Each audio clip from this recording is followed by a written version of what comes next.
a esta pantalla.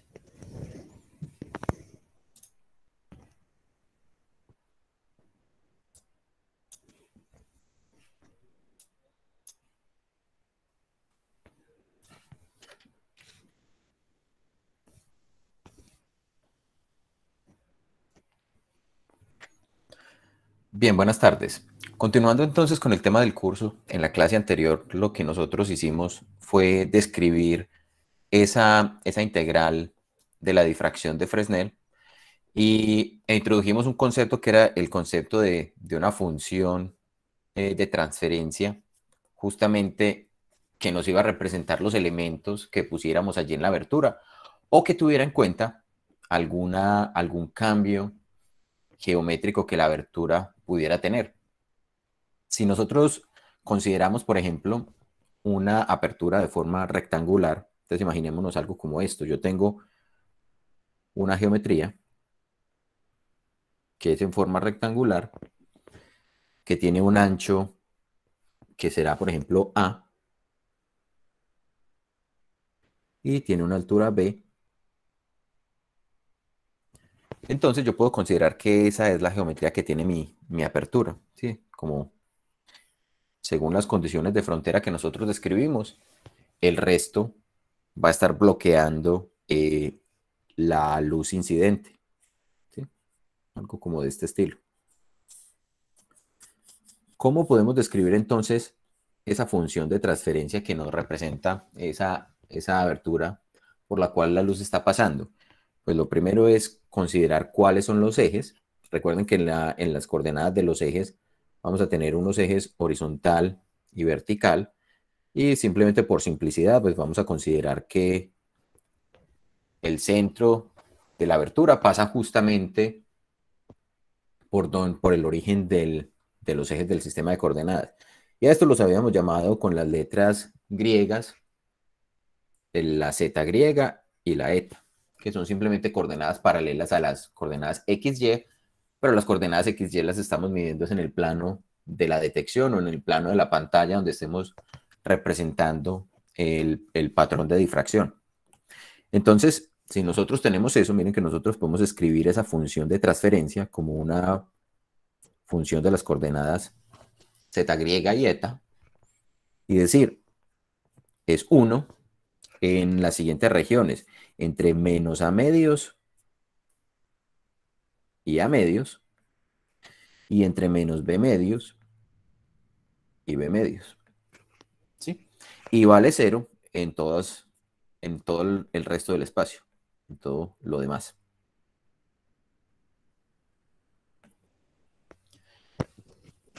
Eso sería para el caso de tener una abertura de tipo rectangular, ¿sí? La luz puede pasar por allí. ¿Cuáles serían los casos extremos? Casos extremos cuando, por ejemplo, una de estas dimensiones se incremente mientras la otra se mantiene constante o se va reduciendo. Entonces llegaríamos al caso de la difracción a través de una rendija, ¿sí?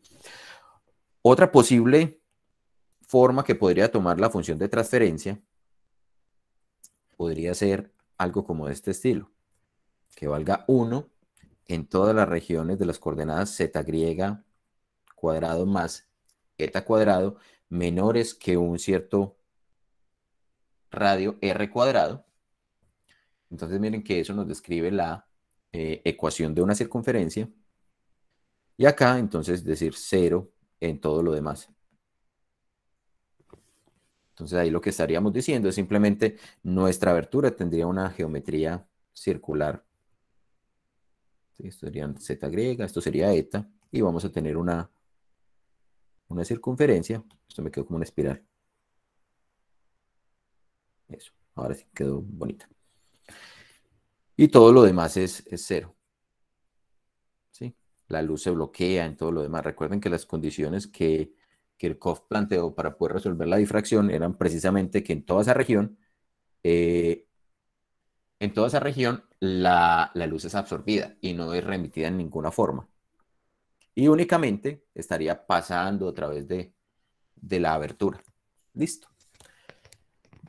Ustedes tal vez han visto los patrones de difracción. patrones de difracción, por ejemplo, cuando la luz pasa a través de una abertura o de una rendija, ¿cierto? Dígame si sí, dígame si no, Sí, Juan. ¿cierto? Bien, y uno los observa y lo que se observa por lo general es una franja central brillante y a los lados unos lóbulos. Voy a presentarles acá un momento una de estas pestañas, simplemente como para que todos estemos hablando de lo mismo, ¿cierto? Básicamente, por ejemplo, algo como este estilo, aquí, esta imagen que tenemos aquí. Observen entonces que tenemos la luz atravesando una rendija, la luz entonces se difracta y aquí vamos a tener un patrón donde en la franja o en la parte central hay una franja brillante y va a estar rodeada de franjas de menor intensidad. Esto que vemos aquí sería como el patrón de irradiancia que vamos a tener. Ahora miremos cómo vamos a lograr o cómo podemos lograr obtener ese patrón de irradiancia si nosotros tenemos algo así como una abertura de tipo rectangular, ¿sí? Entonces vamos a asumir, vamos a poner esto como ejemplo. Vamos a asumir esta configuración. Esta va a ser nuestra función de transferencia. Esa va a ser la abertura que vamos a considerar. Y pongámosla por aquí. Listo. Entonces sabemos que esa sería nuestra condición ideal. Entonces, ¿qué es lo que nosotros vamos a hacer? Para resolver en este momento la ecuación de la difracción, vamos a considerar la aproximación paraxial. Entonces, vamos a decir que justamente la onda o la intensidad que se difracta en el plano de la detección, miren que partimos diciendo a dónde queremos llegar, para todos los coordenadas x, y, z, estará dada por ¿quién? Estará dada por menos i sobre lambda, y vamos a considerar la propagación de la onda esférica, ¿sí? Entonces tenemos una portadora esférica, que recuerden que la función es justamente a medida que se propaga a lo largo de z, ir reduciendo o ir aumentando mejor dicho, ir aumentando la distancia de propagación y simultáneamente reduciendo la amplitud de la onda, porque estamos en una propagación como tal. Esto, por ejemplo, va a tener una amplitud C sub 0 asociada a esa onda que se está propagando. Y ahora, para poder resolver la integral en la parte de la difracción, tenemos que introducir las coordenadas que van a estar allí influyendo. Pero vamos a poner una doble integral. ¿Por qué? Porque tenemos dos coordenadas de integración. Miren que esto lo habíamos expresado siempre en términos de la integral sobre el área, pero ahora vamos a poner las coordenadas como tal. Y entonces vamos a integrar entre menos a medios y a medios, y entre menos b medios y b medios. Y la función que vamos a integrar bajo esa consideración de aproximación paraxial, justamente será entonces menos i k sobre z, y vamos a considerar entonces únicamente el término que contiene los factores cruzados, es decir, el término que está llevando la información desde la apertura, desde esta abertura que tenemos aquí, hasta la pantalla de la detección. Entonces acá vamos a poner el término z' por x, y le vamos a sumar el término eta por y. Entonces esos serían nuestros términos cruzados, y acá vamos a tener que hacer entonces la integral en todo el dominio de las variables correspondientes. Listo. Miren que ahora nosotros esa integral, como está exponencial, la puedo partir en los términos que contienen a la x y los términos que contienen a la y, pero acá tenemos entonces la z griega y la eta, que son nuestras variables de integración, se puede simplemente separar, es decir, esto es menos i sobre lambda e a la i kz sobre z por la amplitud, y una primera integral entre menos a medios y a medios de e a la menos i k sobre z, z griega x, integrado sobre todo el dominio de z griega, ¿cierto? que es justamente como si estuviéramos barriendo todos los puntos que están contenidos en esta abertura. Y hacemos lo mismo para todos los puntos que están a lo largo de esta distancia, que sería la variable eta. Entonces también integramos entre menos b medios y b medios, e a la menos i, k sobre z, eta por y de eta. Listo. Esas integrales que tenemos allí, miren que son simplemente integrales de funciones exponenciales. Entonces lo único que tendríamos que sacar aquí sería la derivada con respecto a la variable que estamos integrando, pero la integral como tal es la misma función. Entonces, esto nos queda menos i sobre lambda e a la i kz sobre z, si sub 0. Y la integral sería e a la menos i k sobre z, z griega por x, sobre la derivada con respecto a z griega, y que sería justamente i kz por x. Y esto evaluado entre menos a medios y a medios. Y esto va a estar multiplicado, porque es un producto de integrales, por la integral de la segunda, e a la menos i kz eta y sobre menos i kz por y. Evaluado entre menos b medios y b medios. Hasta aquí, ¿todo claro o alguna inquietud?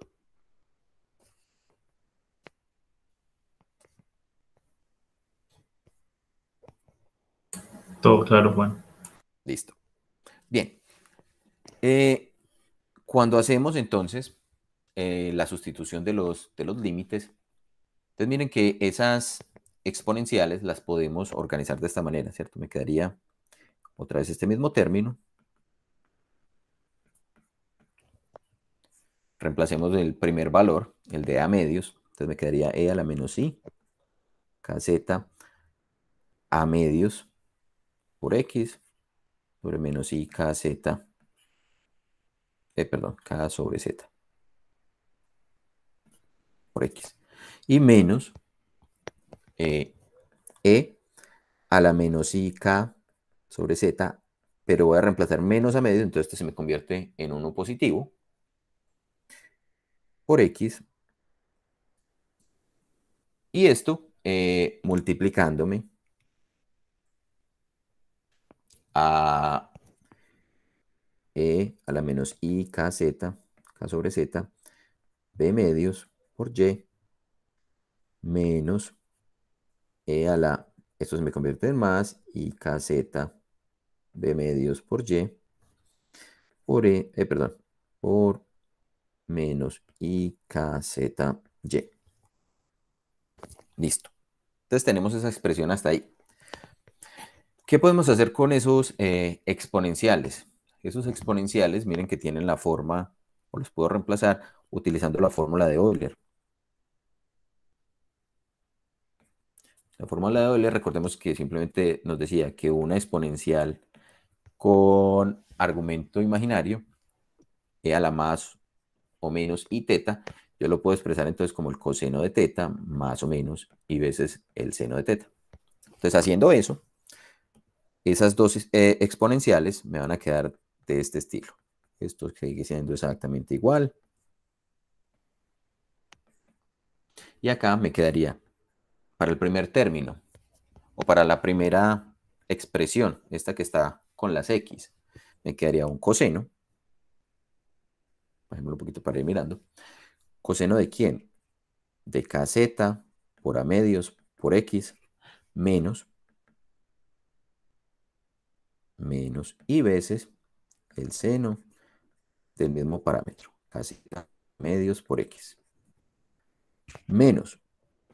Entonces ya tenemos el primer exponencial y vamos a restar el segundo.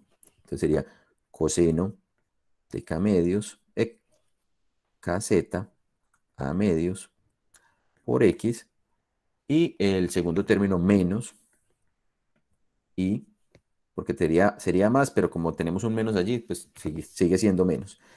Seno de k sobre z a medios por x. Y todo esto sobre menos i k sobre z por x.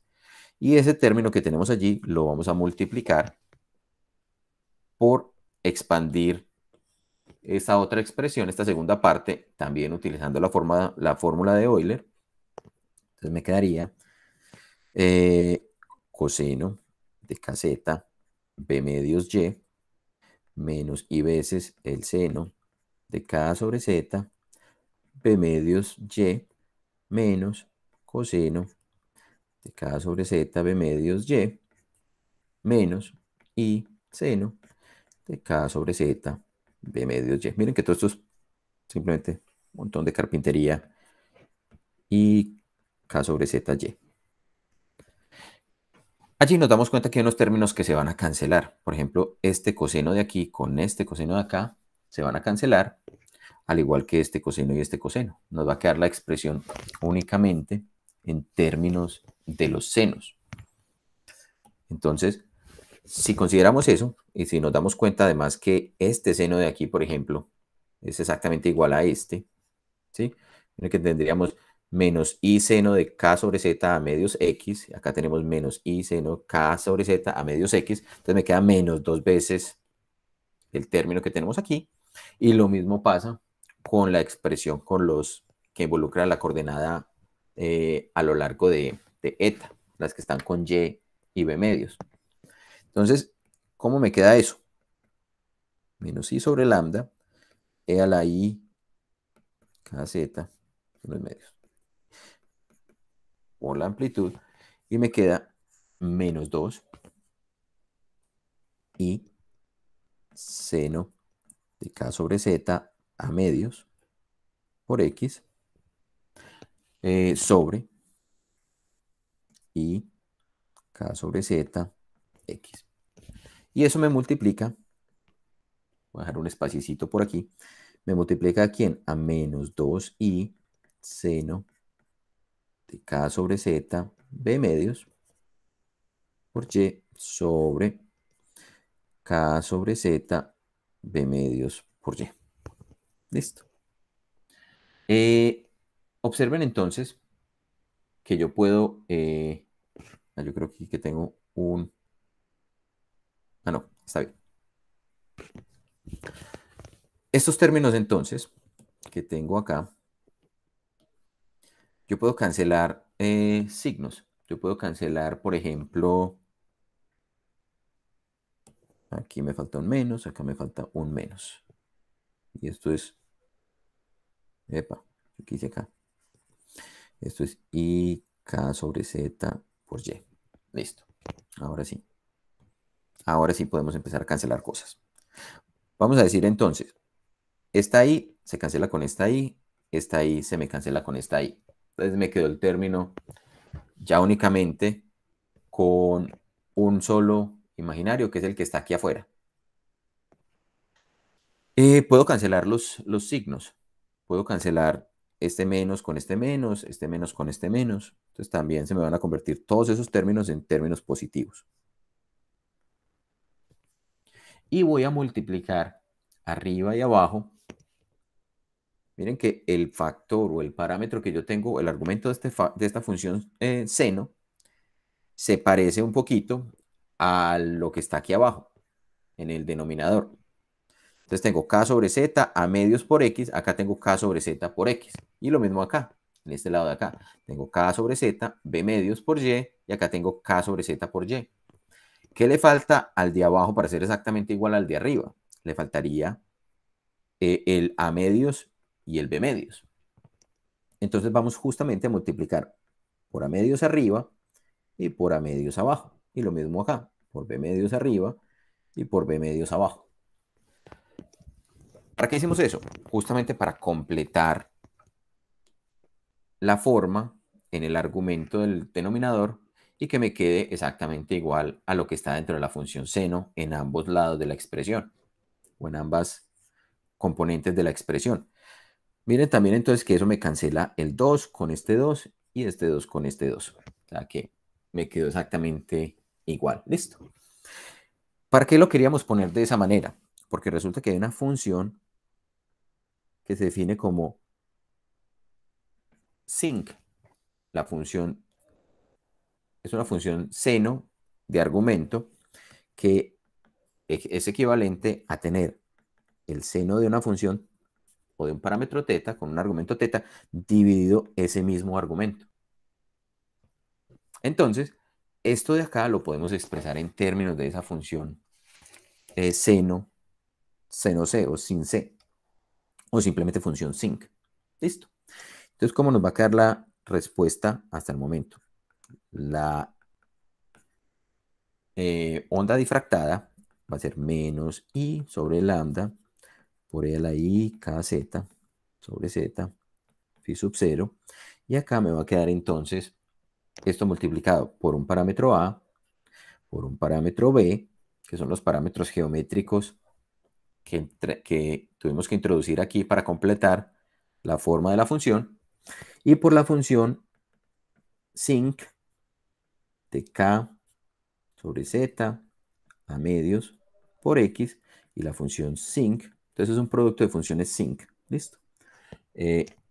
K sobre z, b medios por y. ¿Listo? ¿Cómo es la función sinc? Vamos a mirar aquí. Por acá la tenía. Listo. Esta función que tenemos allí es justamente la forma que tiene la función sinc. Miren que oscila como si fuera una función sinusoidal, pero se va atenuando. ¿Sí? A medida que me voy alejando, la voy atenuando. Sin embargo, los detectores no detectan los valores de las amplitudes de las ondas. Recuerden que lo que detectan ellos son las irradiancias o los módulos cuadrados.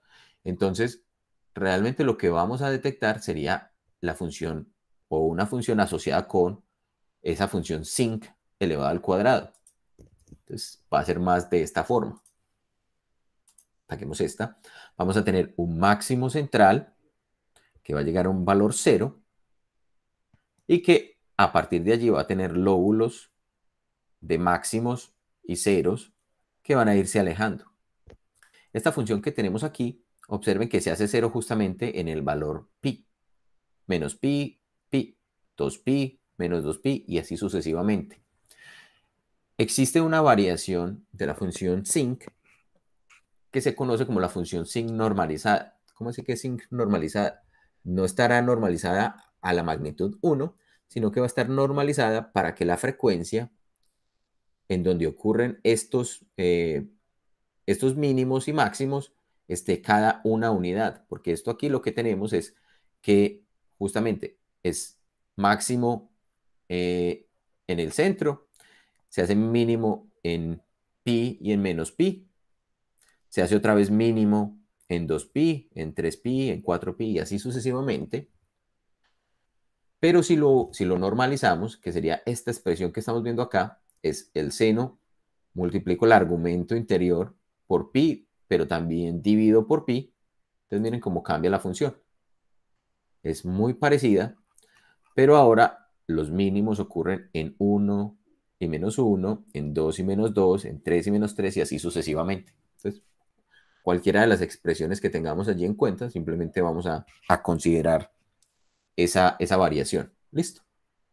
Entonces esa es la función sinc normalizada. Y esta es la expresión de la función sinc normalizada, pues justamente elevada al cuadrado.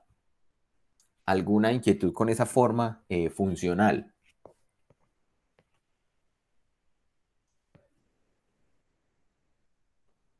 Sí, no, está claro. ¿Qué ventaja ofrece que eso sea cada una unidad? Eh, realmente es simplemente para poderlo expresar en términos, de un parámetro que nos permita eh, relacionar el tamaño de la apertura y decir, vamos a tener una apertura de tamaño unitario. O sea, vamos a multiplicar por un tamaño que sea n veces el tamaño de la apertura o vamos a reducir esa apertura por un cierto factor. Es como para mirar a ver qué ocurre si vamos cambiando el tamaño. A ver cómo lo explicamos. Algo como de este estilo. Por ejemplo, si yo acá tengo mi apertura y yo tengo aquí, ¿cierto? Unas dimensiones A y B. Entonces esto me va a producir acá, en la dirección correspondiente a X, que sería la misma Z griega que tenemos acá, o el paralelo al Z griega.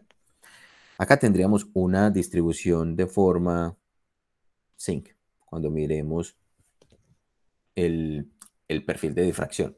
¿Listo? ¿Qué es lo que pasa? Esto acá va a tener un cierto ancho. Digamos, el ancho entre mínimo y mínimo. Cuando lo ponemos en términos o sea, si lo ponemos en la función normal, este mínimo ocurrirá entonces en pi y en menos pi. Entonces el ancho será en términos de 2pi. Pero si lo convierto a términos de la función normalizada, simplemente yo puedo relacionar entonces, si por ejemplo yo varío este parámetro a en un cierto número alfa, este parámetro de aquí yo puedo cuantificarlo y decir, es que como este lo tenía representado entre -1 y 1, entonces puedo decir aquí qué tanto se está ensanchando en términos de la variación de ese parámetro alfa con respecto a un valor unitario, simplemente por facilidad. Pero realmente la función, como estamos viendo acá, la expresión va a ser sin esa función parametrizada. ¿Sí?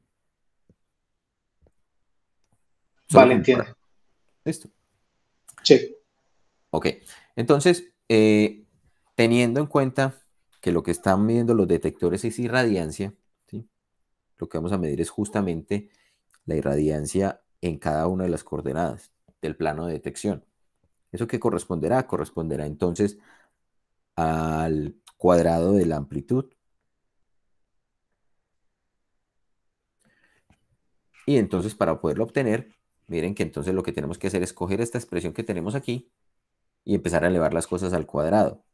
Entonces elevamos la i al cuadrado, se me cancela este término negativo, entonces me queda, miremos qué es lo que se nos convierte en cuadrados.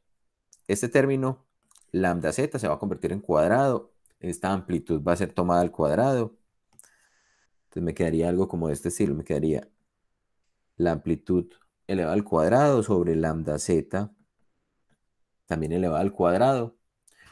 Los términos exponenciales me están representando fase, entonces desaparecen de esta amplitud.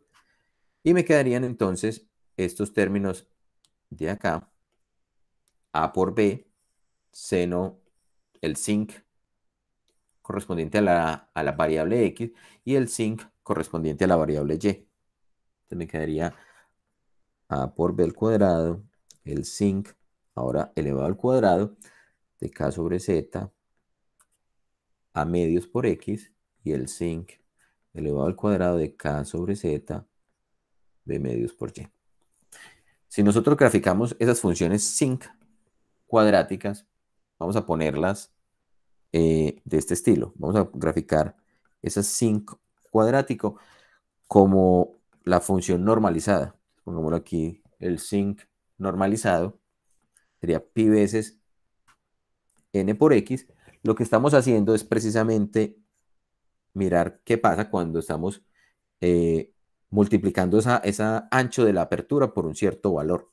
Entonces esto es simplemente una multiplicar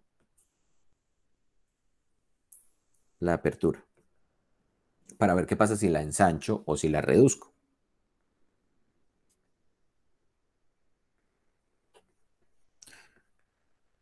Entonces miremos cómo se ve esa gráfica. Acá tenemos otra vez esa imagen, listo. Y esa la tenía justamente, es esta, precisamente es esta.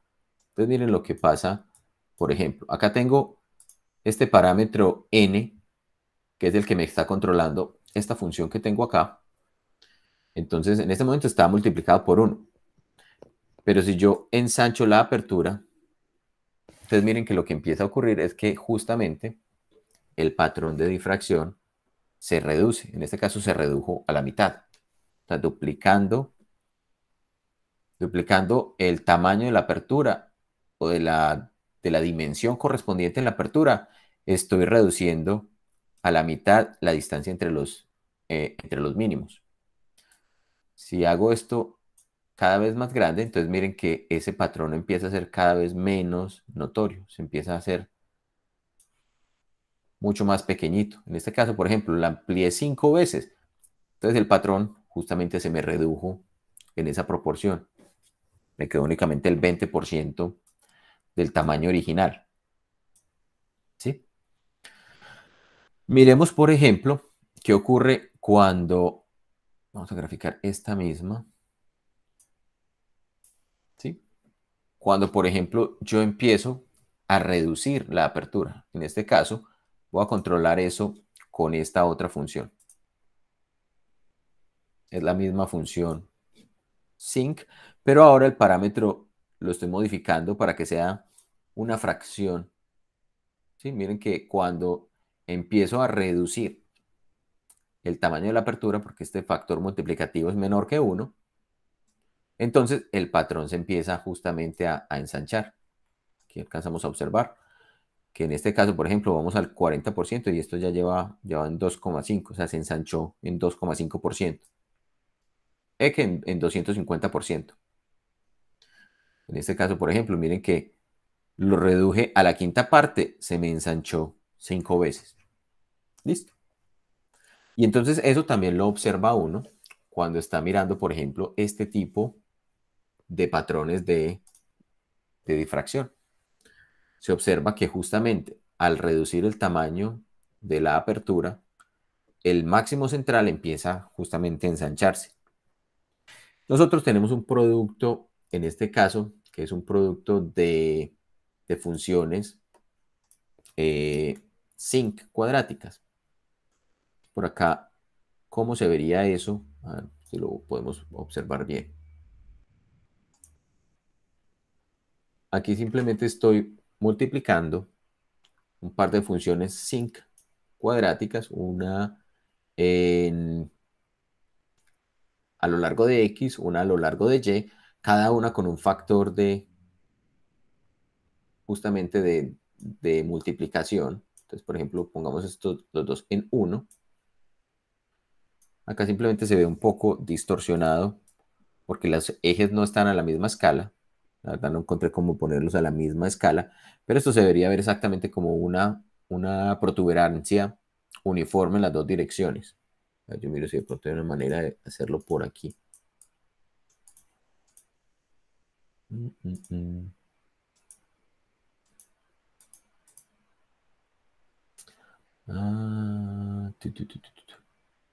Creo que no sé cómo hacerlo así rápidamente.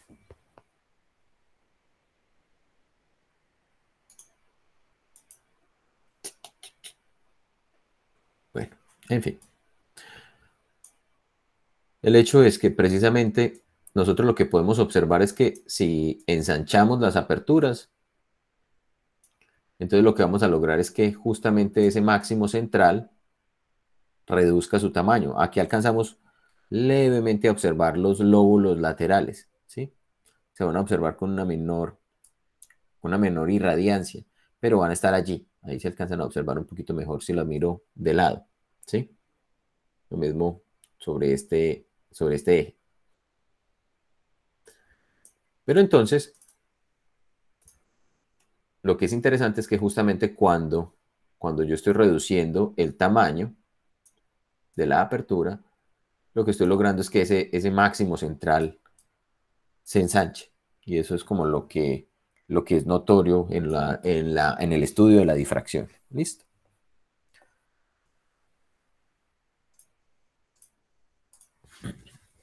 ¿Alguna inquietud con respecto a ese, desarrollo matemático que hicimos allí para encontrar entonces cómo se comportaba esa apertura y cómo nos modifica el patrón de difracción.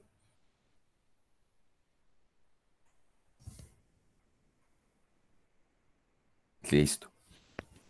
Yo sé que, por ejemplo, aquí es más fácil visualizarlo cuando uno lo va viendo con efectos o con parámetros aplicados directamente a una solución de cómo sería el patrón de difracción. En algunos casos, cuando sea posible, lo hacemos así. En otros casos es un poco más complicado, ¿sí? Bien, entonces, miren que en la clase anterior también hablamos de cómo la fase que está incidiendo sobre la apertura me iba a afectar justamente el patrón de difracción. Aquí estamos viendo cómo la función de transmisión me afecta el patrón de difracción.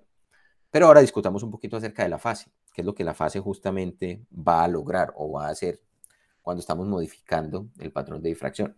Entonces vamos a discutir un poco de esa fase de Fresnel, ¿sí? Recordemos la fase de Fresnel. Por ejemplo, para el caso de la apertura, recuerden que era una expresión que era de este tipo. E a la i k sobre 2z que multiplica a las coordenadas cuadráticas en el plano de la apertura. Eso lo podemos interpretar como si fuera estas dos coordenadas, como si fueran la distancia medida desde el centro de la apertura, si nosotros consideramos ese parámetro eh, centrado en esa posición, ¿sí? Y entonces, observen que justamente lo que estamos diciendo es, acá yo tengo mi patrón, perdón, mi plano de la apertura, acá tengo la apertura, una posición que yo vaya a definir por acá, por ejemplo, va a tener unas coordenadas eh, z griega sub 0 y eta sub 0. Pero también lo puedo referenciar con respecto a esta distancia. Esta distancia sería ρ. Listo. Si nosotros tenemos en cuenta que, por ejemplo, k era 2pi sobre lambda, miren que yo puedo reemplazar esa expresión de la fase de Fresnel, e a la i, poner en vez del k, poner 2pi sobre lambda, entonces me queda 2 lambda z, se me cancelan los parámetros 2, o los valores numéricos 2, y me quedó faltando aquí el ρ2. Entonces, es lo mismo que si tuviéramos allí e a la i por pi ρ2 sobre lambda z. ¿Sí? Este término que tenemos acá, pi ρ2, me representará el área de una circunferencia. El área del círculo encerrado por una circunferencia de radio r, ¿sí o no? Y entonces yo puedo entender esa fase como si estuviéramos comparando este parámetro de aquí, que es el área, con un parámetro que tiene unidades de área. Miren que lambda está medido en unidades de longitud y z también está medido en unidades de longitud. Entonces estoy comparando un área contra un término que también es un área. Listo. ¿Qué es lo interesante? Que si, por ejemplo, pi ρ2 es mucho más pequeñito que lambda z, entonces este término completo, esa fase de Fresnel, e a la i pi ρ2 sobre lambda z, todo este término de este exponencial va a tender a 0 y el exponencial como tal va a tender a 1. ¿Sí? Miremos cuáles serían estas condiciones entonces. Acá tenemos entonces que cuando el tamaño de la apertura es muy pequeño comparado con el tamaño de la distancia en producto con la longitud de onda, entonces podemos despreciar el efecto de la fase de Fresnel en la apertura. En otras palabras, lo que estamos haciendo es considerar que la fase, toda esta fase que teníamos acá justamente distribuida sobre la apertura, ¿sí? Todas estas diferentes zonas que vamos a observar allí, que recuerden eran esos anillos que observábamos blancos y negros, es como si fueran únicamente o como si estuvieran cubriendo únicamente, digamos, el frente de onda completo que está llegando allí. Todo está llegando con la misma fase. ¿Sí? Entonces, eso sería una simplificación bastante adecuada en algunos casos, pero que en otros casos pues no nos va a servir tanto. ¿Cuándo no nos va a servir? Si este parámetro pi-rho 2, o sea, si el área está incrementándose, entonces la fase va a empezar a variar entre 0 y 2pi. El exponente va a empezar a cambiar y entonces vamos a tener que considerar más de esos anillos que teníamos en las fases de Fresnel. Aquí, miren que entonces nosotros, ¿qué tenemos fijo? Por lo general en estos problemas nosotros vamos a tener fija la longitud de onda. Este término de acá es por lo general constante. Constante en términos de que uno define su fuente de iluminación y no la puede modificar generalmente, ¿cierto? Usted tiene un cierto láser o una fuente de luz blanca o qué sé yo, un diodo o alguna cosa. Esa longitud de onda no se puede estar modificando, sino que va a estar fija. Entonces lo único que va a poder modificar van a ser estos parámetros geométricos. Pone una apertura pequeñita, si quiere lograr esto, o ubica la pantalla y el detector a una distancia muy grande. ¿Sí? En el caso de que no se pueda modificar Z, entonces uno empezará a jugar con el tamaño de la apertura. Si no puede variar más el tamaño de la apertura, entonces puede jugar con Z. Sin embargo, pues esto que estamos viendo aquí, estos límites para discutir qué es lo que está haciendo este juego entre áreas, es precisamente lo que nos permitía históricamente definir lo que se conoce como difracción de campo lejano y difracción de campo cercano. Entonces, cuando hablamos de difracción de campo lejano,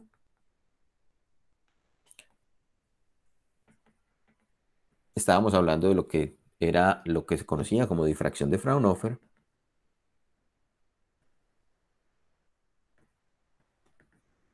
Y cuando hablamos de campo cercano, estábamos hablando de la difracción de Fresnel.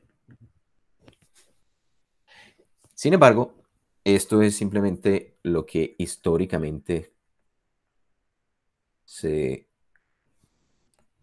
solía emplear. ¿Por qué digo históricamente? Porque ahora, cuando hablamos de campo cercano, estamos hablando realmente de lo que tiene que ver con nano y microóptica. Ahora, campo cercano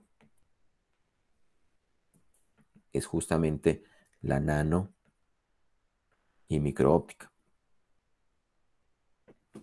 Es decir, problemas de la difracción donde los obstáculos o donde las aperturas pueden ser tan pequeñitas como la longitud de onda, donde las distancias de propagación entre la fuente o el obstáculo y el detector pueden ser ya no de cientos de longitudes de onda o de miles de longitudes de onda, sino distancias comparables a unos muy pocos órdenes de magnitud, 1 o 2 órdenes de magnitud mayores que la longitud de onda.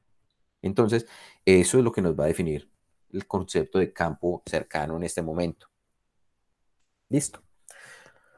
Miren que para que la fase, o sea, si yo tengo ahora una fase que está cambiando sobre la apertura, digamos, esta es mi apertura, mi plano de la apertura, y acá tengo esos anillos que habíamos visto hace un momento. Digamos que tengo un anillo central y por acá tengo anillos que van rodeando ese anillo central con fases que van cambiando.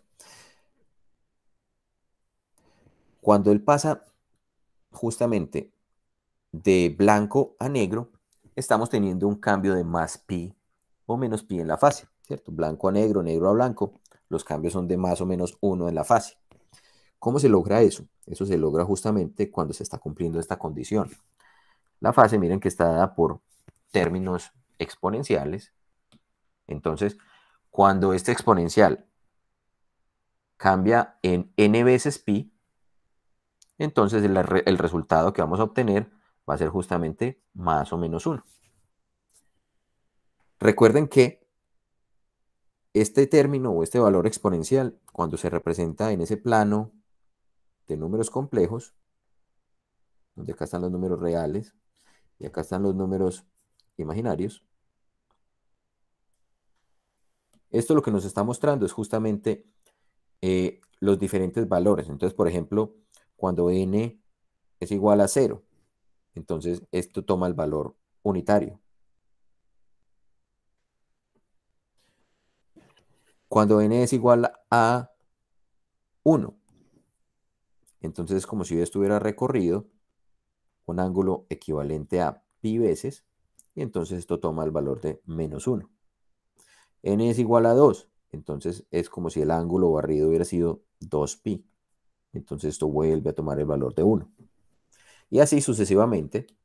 Si toma 3, entonces vuelve a ser menos 1. Si toma 4, vuelve a ser 1. Y así va a estar oscilando o a estar variando entre más y menos 1. Entonces, cuando esto ocurre, miren que nosotros podemos relacionar eso, o este término e a la i pi n, con nuestro término que tiene que ver con la fase de Fresnel, o sea, este que tenemos, que encontramos aquí. Miremos entonces que cuando nosotros decimos e a la pi n, tendrá que ser igual a e a la i pi rho 2 sobre lambda z. Básicamente lo que estamos diciendo es las condiciones en donde esto se pasa de blanco a negro, de negro a blanco, que es cuando cambia de signo, es cuando tenemos i pi n igual a i pi rho 2 sobre lambda z. Listo. De acá podemos cancelar entonces el i, podemos cancelar el pi. ¿Y a qué es lo que llegamos? A que justamente los radios cuadrados donde esto ocurre son los valores n lambda z, donde n es igual a 1, 2, 3, ¿cierto? Cualquier parámetro o valor numérico que tengamos allí. De otra forma, o viéndolo de otra manera, lo que vamos a tener es esto. Miren que, por ejemplo, si nosotros estamos, pintemos aquí un anillo. Este anillo me quedó como chiquito. Vamos a hacerlo más bien un poquito más grandecito. Digamos que esta es la primera zona blanca. Está delimitada por este punto oscuro. Luego la siguiente zona está delimitada por este otro anillito. La siguiente zona, pintemos tres de esos anillitos. Listo. Miren que el centro de coordenadas pues estará en esta posición.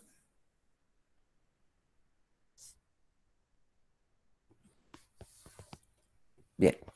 Entonces, si yo estoy parado a una cierta distancia, lo que yo estoy diciendo es justamente esto. Este punto donde está cambiando, este que estoy pintando aquí en azul, va a ser justamente R1. Este punto donde pasa de negro a blanco va a corresponder a un radio R2. Este punto donde pasa de blanco a negro va a corresponder a R3. Este punto donde pasa a morado, por ejemplo, va a corresponder a R4. Entonces, cada uno de esos puntos yo lo puedo representar considerando esta expresión que tenemos aquí arriba. Entonces, ρ1 cuadrado va a ser una vez lambda z. ρ2 cuadrado va a ser 2 lambda z. ρ3 cuadrado va a ser 3 lambda z. Entonces acá simplemente miren que lo que estamos haciendo es multiplicar por n veces lambda z. Esos valores que tenemos allí, ¿sí? Que allí los podemos representar geométricamente. Si nosotros mantenemos el valor de z constante, entonces vamos a definir un valor de z particular. Vamos a decir, esta es la distancia z que estamos considerando. Entonces yo puedo trazar unos radios, unas distancias, más bien. Esas distancias, vamos a pintarlas punteadas, pero de colores. Esta distancia de acá hasta acá, llamémosla simplemente R1. Entonces miren que esa distancia, digamos la distancia R1, me forma un triángulo rectángulo con Z y con ρ1. En otras palabras, yo puedo decir que R1 al cuadrado va a ser igual a ¿quién? Va a ser igual a Z al cuadrado más ρ1 al cuadrado. Pero ρ1 al cuadrado no era otra cosa que, esto sería Z al cuadrado más lambda veces Z. ¿Sí? Ahora miremos cuánto sería, por ejemplo, ρ2. Vamos a poner ρ2 en términos de esta nueva distancia. Esta sería mi distancia R2. Entonces, R2 al cuadrado es Z al cuadrado por ρ2 al cuadrado. Y esto es Z, más. Z al cuadrado más 2 veces lambda Z. ¿Sí? Y así sucesivamente. Yo puedo llegar a una expresión que me diga que la distancia que hay desde este punto donde yo estoy observando hasta el punto donde cambia de signo cada uno de los anillos o cada una de las fases va a estar dada por esta expresión, z al cuadrado más rho sub n al cuadrado, o lo que es lo mismo, z al cuadrado más n veces lambda z. ¿Sí? Miren que yo puedo también conocer cuánto es la diferencia de de trayectorias o la diferencia entre un radio y otro, entre estas distancias más bien, ¿sí? ¿Cómo podemos determinar esas distancias? Yo puedo decir que, por ejemplo, la diferencia que hay entre la n más 1 y la n, o sea, dos zonas consecutivas, o sea, por ejemplo, entre la 2 y la 3, miren que hay dos distancias distintas. Esas dos distancias yo las puedo expresar como ¿quién? Justamente como la raíz de z al cuadrado más n más 1 lambda z menos z cuadrado más n lambda z. Cuando lo expresamos así, miren que yo puedo sacar aquí ese delta r, esa diferencia de distancias, como ¿quién? Saco factor común z. ¿Factor común de quién? De 1 más n más 1 lambda, aquí me quedaría sobre z, porque para sacarlo de esa raíz lo tuve que sacar un factor común z cuadrado, pero acá tenía un z arriba, entonces se me cancela ese z cuadrado con uno de los z, el z cuadrado que tengo acá con el z de arriba y me queda simplemente z, listo. Lo mismo hago con el otro, con la otra expresión, me queda z de factor común y me queda 1 más n veces lambda sobre z a la 1 medio. Si estamos considerando que z es mucho más grande que la longitud de onda, mucho más grande que lambda, entonces podemos aplicar binomio de Newton. Binomio de Newton que decía que 1 más x a la n es aproximadamente igual a 1 más n veces x. Con ese binomio de Newton que tenemos allí, entonces lo que podemos hacer es simplemente bajar esta exponencial que tiene esta expresión a multiplicar el segundo término.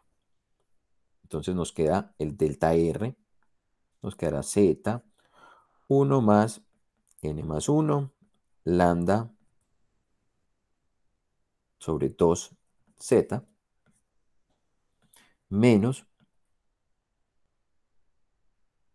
z, 1 más n lambda sobre 2z. Listo. Cuando resolvemos esos paréntesis, miren que me quedaría entonces z más n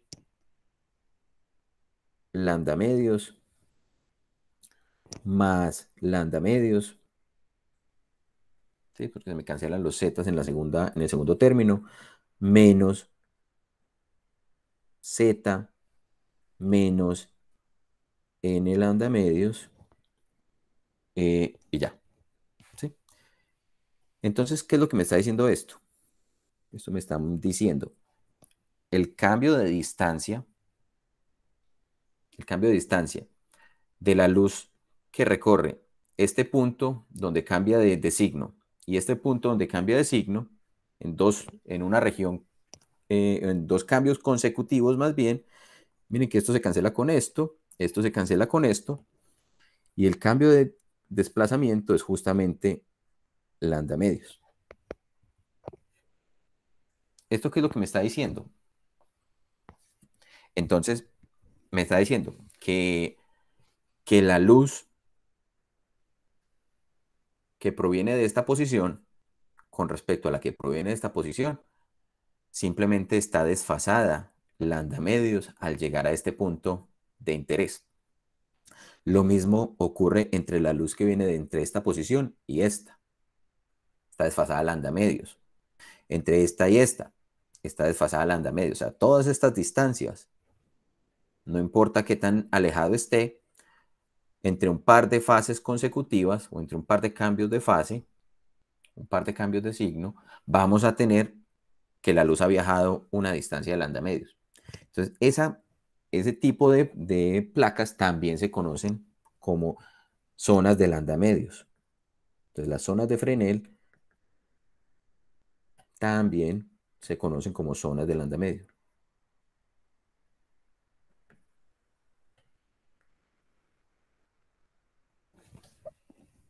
Listo. ¿Está claro esa descripción geométrica de lo que acabamos de hacer? ¿O hay alguna inquietud? Está claro. Sí, Emanuel, cuénteme.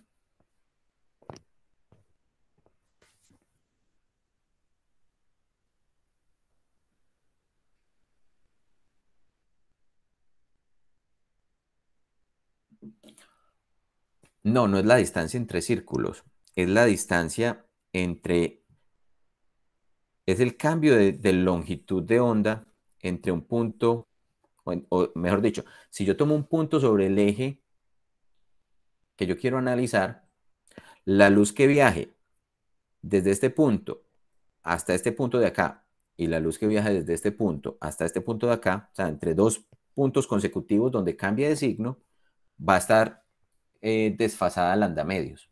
Por eso lo estamos haciendo en términos de R minúsculas y no en términos de ρ.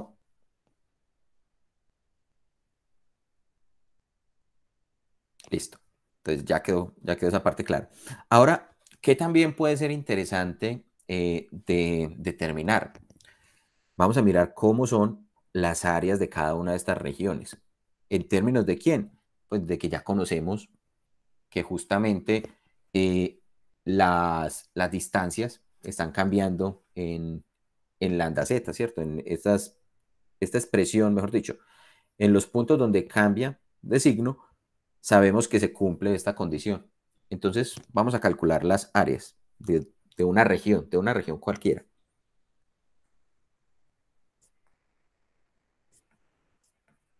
De una de las zonas. Entonces, ¿cómo lo haríamos?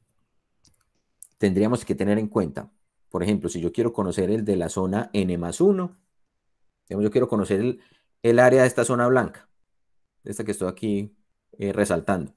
Entonces necesitaría conocer el área del círculo con radio ρ3 menos el área del círculo con radio ρ2. ¿sí? O sea, sería rho menos el rho más 1 menos el rho menos 1. Entonces, ¿esa área cuál sería? Por ejemplo, yo quiero el de la enésima zona o el de n más un ésima zona. Vamos a hacerla así. Entonces vamos a decir que sería el área, que es pi, multiplicado por rho sub n más 1 al cuadrado, menos pi por rho n al cuadrado. ¿Sí? Si tenemos en cuenta que rho n más 1 cuadrado no es otra cosa que n más 1 por lambda z, y que la del n es pi n lambda z, entonces vamos a llegar que justamente el área de una de esas coronas es pi lambda z.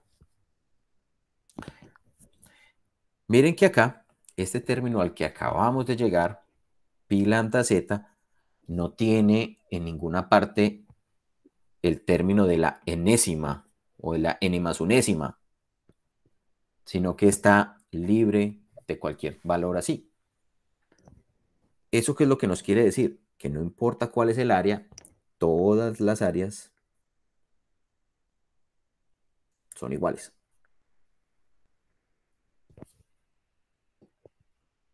Si estamos viendo eso es muy importante, muy, muy crítico que caigamos en cuenta de eso. ¿Por qué? Porque como todas las áreas son iguales, lo que estamos diciendo es, la energía se está distribuyendo por igual en esta zona central, en esta zona central, en esta zona de aquí, en esta otra zona. Recuerden que estos no son valores nulos, sino que son valores que toman signo negativo. O sea, son amplitudes que van siendo negativas con respecto a estas otras. ¿Listo? Entonces, considerando que todas las áreas son iguales, eso quiere decir que el área del círculo central también vale pi rho z, pi lambda z.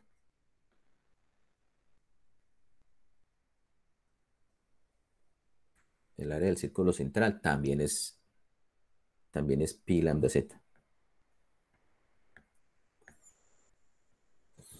Entonces, eso explica, exacto, los círculos se van alejando cada vez menos entre ellos, eso es verdad. A medida que nos vamos alejando radialmente, los círculos van a ser cada vez más pegaditos. Y el espesor, el cambio, el espesor de estos disquitos o esos anillitos va a ser cada vez menor. Por eso, si ustedes se dieron cuenta, yo cada vez los iba pintando con un colorcito más delgadito. ¿Sí? Algo como de este estilo. Como para indicar precisamente eso. Que van siendo más delgaditos y van siendo más pegaditos. O sea, se incrementa la frecuencia. Si nos damos cuenta, por ejemplo, vamos a devolver a esta imagen que está por acá, esta. Aquí se alcanza a visualizar, por ejemplo, el círculo central tiene un radio, el círculo oscuro que va después de eso va a tener un menor espesor, el círculo blanco menos espesor, el siguiente anillo negro menos espesor, y a medida que nos vamos alejando, pues los anillos se van haciendo cada vez más y más delgaditos. Listo. Entonces eso es lo que ocurre.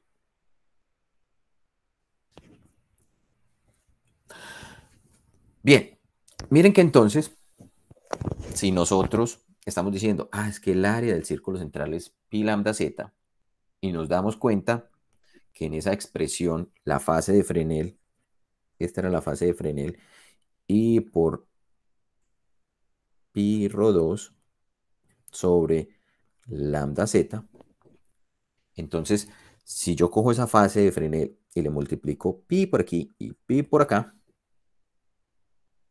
entonces esto se me convierte ahora en e a la i pi, que multiplica a pi rho 2 sobre pi lambda z,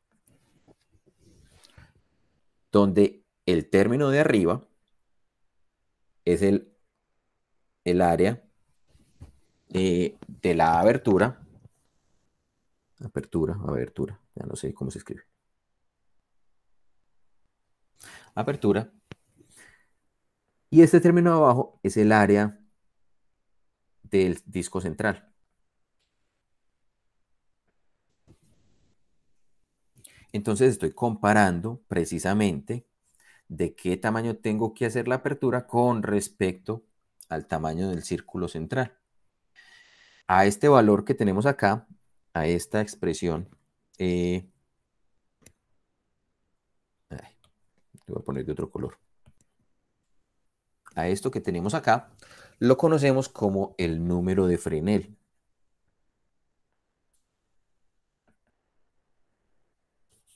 Ese número de Fresnel, N sub F, por ejemplo, va a ser pi rho 2 sobre pi lambda z. ¿Qué es lo que me dice ese número de Fresnel? Ese número de Fresnel me permite seleccionar o me permite determinar si voy a estar en difracción de Fraunhofer, es decir, si voy a estar o si puedo simplemente considerar que estoy en el disco central o si estoy por fuera. Entonces, si NF es pequeño, entonces estoy en difracción de Fraunhofer. Y si NF es grande, entonces quiere decir que estoy ahí considerando muchos de estos anillos de fase. Entonces estoy en difracción de Fresnel. Cuando estamos diciendo que es grande, estamos hablando de que NF sea mayor que 0,5. Eso es grande. Listo. ¿Alguna inquietud?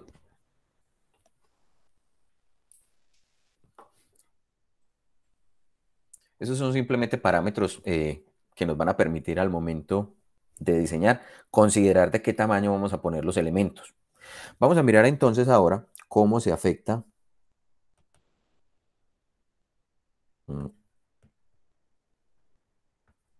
cómo se afecta el patrón de difracción debido a la fase de Fresnel.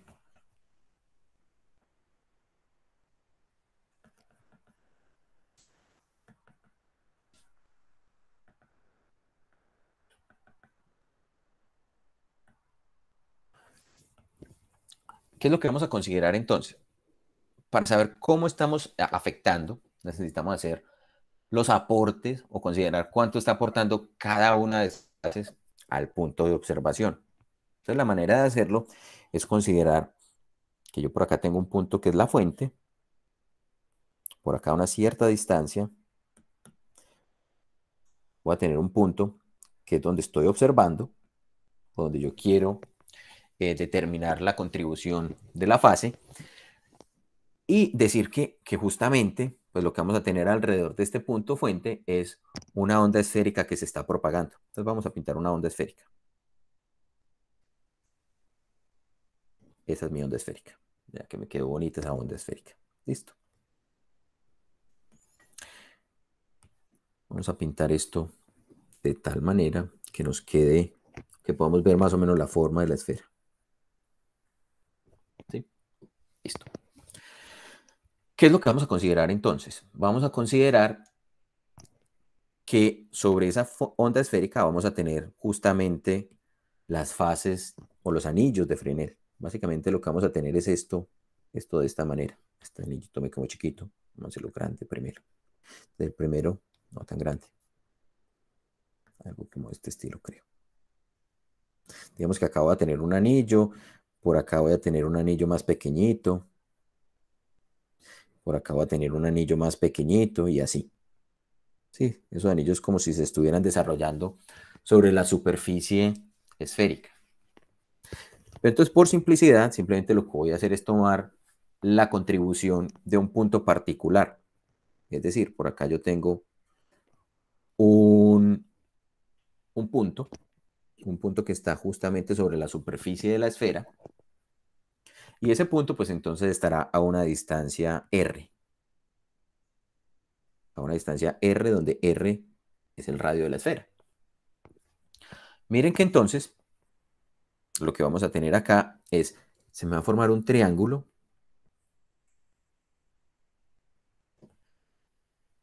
Este triángulo me quedó más bien chueco. Digamos que sí, digamos que ya quedó bien. Ahí, listo. Un triángulo entre quién y quién. Un triángulo que va a considerar esta distancia entre la fuente y el punto de observación, esta distancia entre el frente de onda y el punto de observación, y esta distancia entre la fuente y el frente de onda. Entonces tenemos ese triángulo que se me formó ahí. Sin embargo, ese triángulo lo podemos partir en elementos. Esta distancia de acá a acá, del frente de onda hasta el punto de observación, es la que llamamos R. Miren que esa la habíamos puesto por aquí. Es justamente estas distancias R1, R2, ¿cierto? Con letras R pequeñitas. Esta distancia que tenemos acá, por acá va a haber un punto donde vamos a tener una distancia R sub 0. Es la distancia que hay entre el frente de onda y el punto de observación. Y acá vamos a tener también este radio R, porque la onda pues ha recorrido también esa distancia. Entonces el triángulo que se nos forma es R grande por aquí, R por aquí, R0 más R por acá. Listo.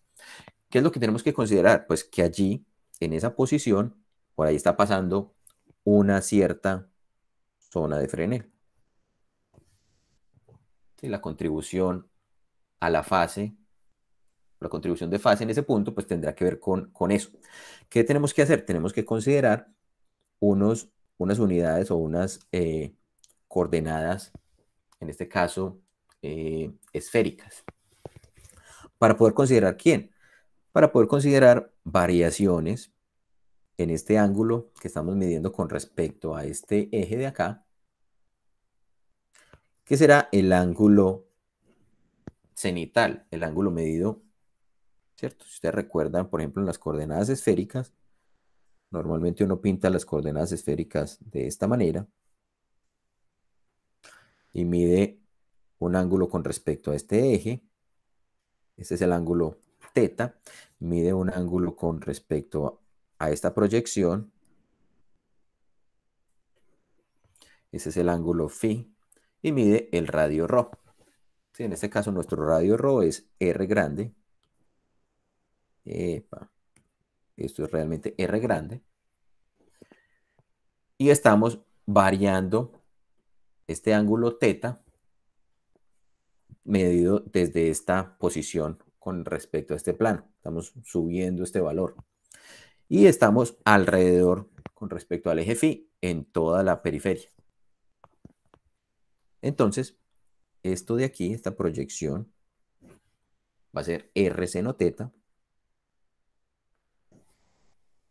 Y lo que estamos haciendo es considerar que podemos tener variaciones de teta, de tal manera que acá me va a quedar es justamente una banda. ¿Sí? Cuando yo hago la integral de toda esa contribución, o de la contribución de este punto a este, y lo integro sobre toda la periferia, estoy considerando la contribución sobre toda una de esas bandas. Si consideramos que el de teta me está barriendo el ancho correspondiente a la fase. ¿Alguna inquietud hasta allí con respecto a cómo estamos montando ese sistema de coordenadas esféricas?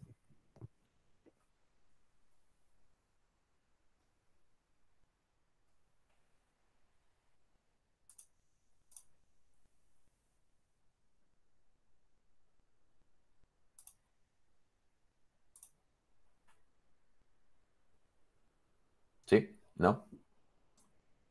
Los escucho silenciosos. Miren, es justamente esto lo que estamos diciendo. Acá tenemos la esfera. A ver, esto cómo lo puedo mover que no se me rote. Aquí. Estamos considerando este punto de acá como el punto donde justamente tenemos la fuente. Y este punto, el punto donde vamos a hacer la medición. tenemos este punto de aquí. Miren que con respecto a este eje azul, estamos midiendo el ángulo teta y estamos barriendo de tetas para poder considerar todo esta banda que se desarrolla sobre la superficie de la onda esférica. ¿Está clara esa parte? Sí, no, hable, diga. Todo claro. Ah, bueno. Parece que Manuel es el único que está. Listo. Entonces, ¿qué es lo que tenemos que considerar? Tenemos que considerar lo siguiente. La onda se está propagando de manera esférica. ¿Qué quiere decir eso? Que para ese punto, en esta dirección, es que vamos a tener el vector de propagación k de la onda. Y por lo tanto, paremos de eso, ahora sí. Entonces tenemos la onda esférica. Para el punto en particular, o el punto en cuestión, vamos a tener el vector de propagación k, ¿cierto? Siendo radial, porque la onda va siendo esférica. Entonces, eso nos genera un ángulo, este ángulo de acá, que sería el correspondiente al ángulo de oblicuidad. Este es el ángulo de oblicuidad.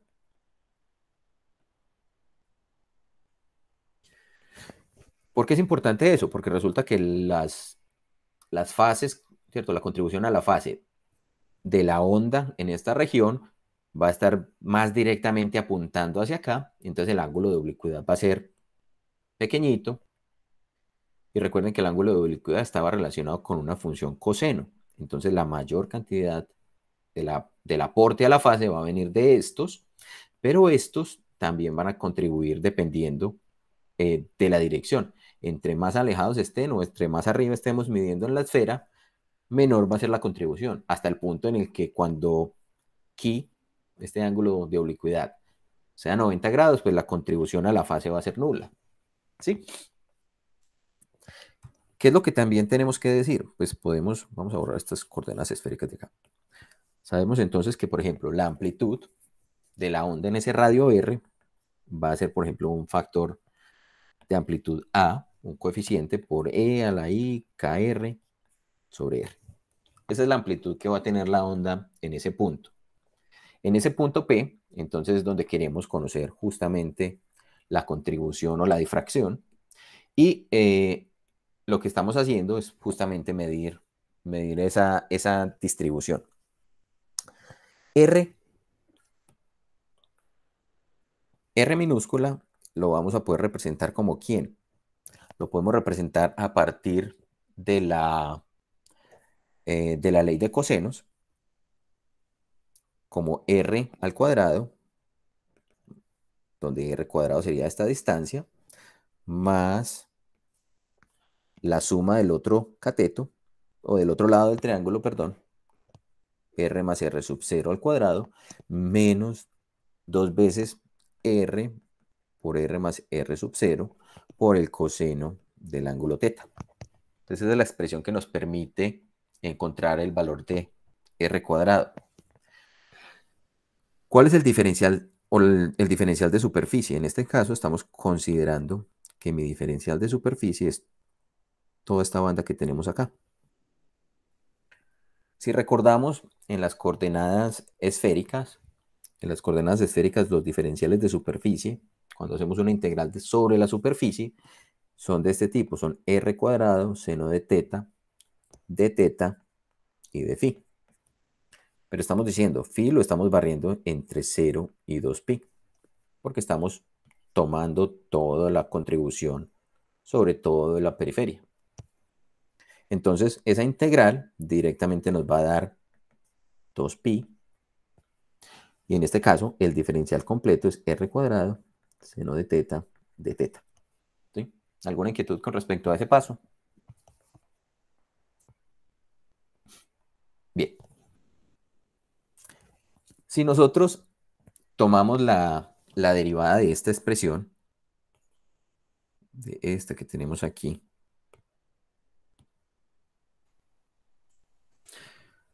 vamos a derivar a un lado con respecto a R pequeño y al otro lado con respecto a teta. Porque básicamente cuando yo estoy barriendo los diferentes puntos sobre esta superficie, miren que R mayúscula permanece constante. R sub 0 permanece constante. Lo único que va a estar variando es R minúscula y el ángulo teta. Entonces, por eso vamos a tomar las derivadas con respecto a esas dos variables. La derivada del lado izquierdo sería 2R de R y la derivada del lado derecho con respecto a teta va a ser justamente 2 menos 2 más bien, R grande por R más R sub 0 por la derivada del coseno, que es el menos seno. Entonces, esto se me convierte en más seno de teta de teta. Miren que acá, entonces yo puedo separar las constantes de esta manera. Yo puedo, por ejemplo, coger R por seno de teta,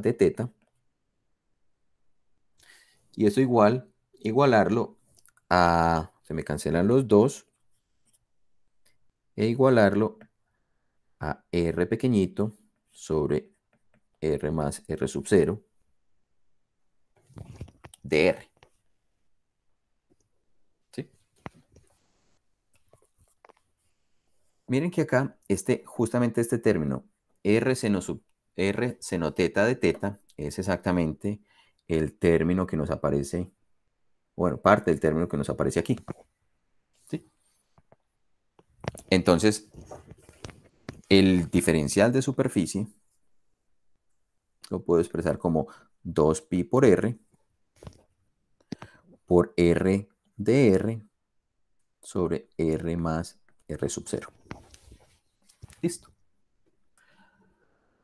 ¿Qué es lo que tenemos que hacer entonces? Vamos entonces a contribuir o a tener en cuenta que, por ejemplo, si queremos hacer la integral, entonces tendríamos que evaluar sobre los diferentes factores. Si nosotros lo que estamos considerando es únicamente la contribución de uno de los anillos de fase, miren que supongamos que esto que está pintado así coloreado es mi anillo de fase. Entonces, para este punto y este punto, el vector de onda, el vector k, varía muy poquito. Entonces, si el vector k varía muy poquito, el vector de inclinación, digamos, esto es el punto correspondiente a donde cambia de menos a más, y este es donde cambia de más a menos.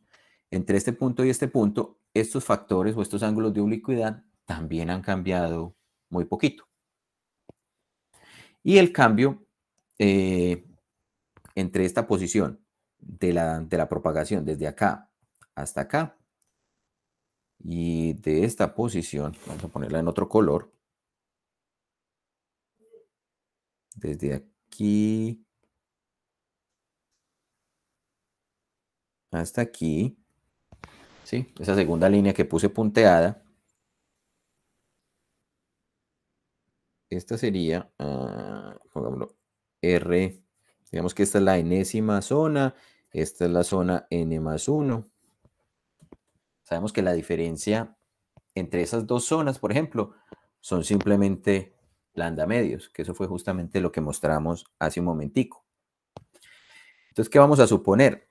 Que cuando cambiamos en una sola zonita, o que estamos tomando la contribución de una sola zona, lo que estamos teniendo en cuenta es que las variaciones son realmente pequeñas en una única zona, y sabemos que lo que cambia la distancia o la propagación es solamente lambda medios. Listo. Entonces, ¿qué es lo que estamos diciendo acá? Vamos a suponer que los factores de oblicuidad de la zona n son aproximadamente iguales a los factores de ubicuidad de la zona n más 1. ¿Sí? Factores de ubicuidad cambian poco.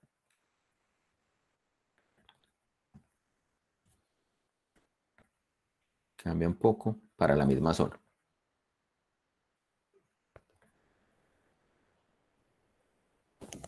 Listo.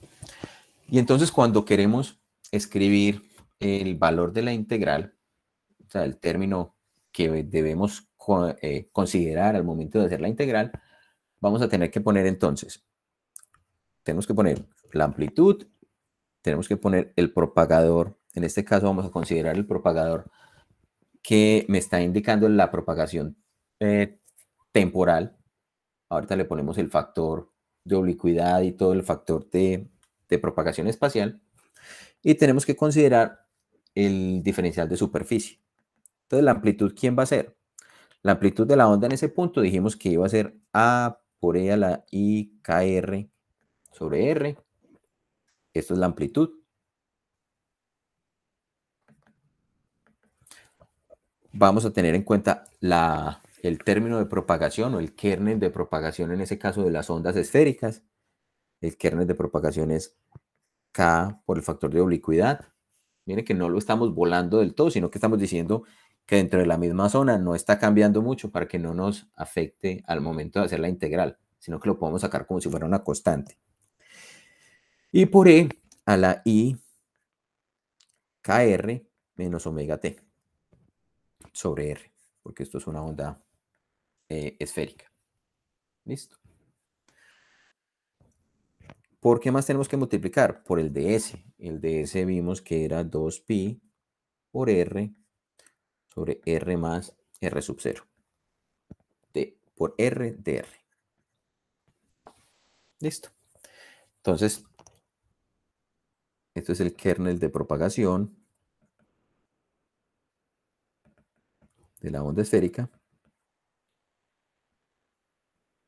Pero pilas que este kernel de propagación de esta onda esférica sería el kernel de propagación desde este punto en la abertura hasta el punto P, que también vamos a considerar que es una onda esférica que va a llegar hasta esta posición, ¿sí?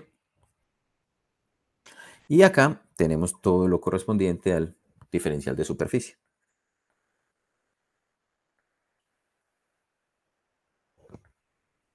Listo. Cuando reemplazamos esto, miren que nos queda entonces, vamos a juntar todos los valores que son constantes, los vamos a poner aquí a un lado. Vamos a poner aquí a un lado estos términos. El 2pi,